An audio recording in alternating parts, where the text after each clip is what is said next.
बाबा जी मेरी जवानी के सपने मत देखो। कंगना रनौत के इस तीखे तंज के बाद अब बाबा रामदेव ने चुप्पी तोड़ी है और उनका जवाब उतना ही धारदार है जितना कंगना रनौत का हमला था। बात शुरू हुई थी जुलाई में, जब जंतर मंतर पर छात्र आंदोलन के दौरान कंगना रनौत ने कुछ युवा प्रदर्शनकारी को जंतर मंतर पर जनरेशन गटर कह दिया था।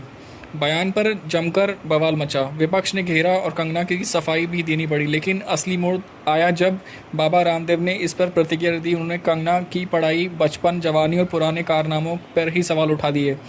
इसी पर भड़कते हुए कंगना ने इंस्टाग्राम स्टोरी में लिखा, बाबा जी मेरी जवानी या बेडरूम के बारे में दिन में सपने मत देखो। कोई सिर्फ अफवाहों और गॉसिप के आधार पर अंदाज़ा लगा सकता है। और तंग कसते हुए पतंजलि के 2024 सुप्रीम कोर्ट विवाद की याद भी दिला दी। कम से कम मुझे कभी झूठों दावों के लिए फटकार नहीं पड़ी।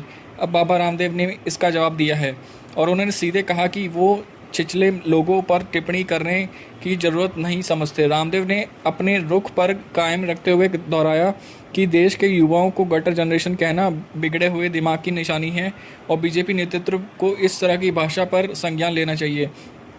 जब उनसे पूछा गया कि कंगना तो खुद उनके योग की तारीफ़ करती रहती हैं, तो रामदेव का जवाब भी उतना ही तीखा था। अगर कोई मेरी या योग की तारीफ़ करता है तो क्या मैं उनके गुनाहों पर लीपापोती कर दूं?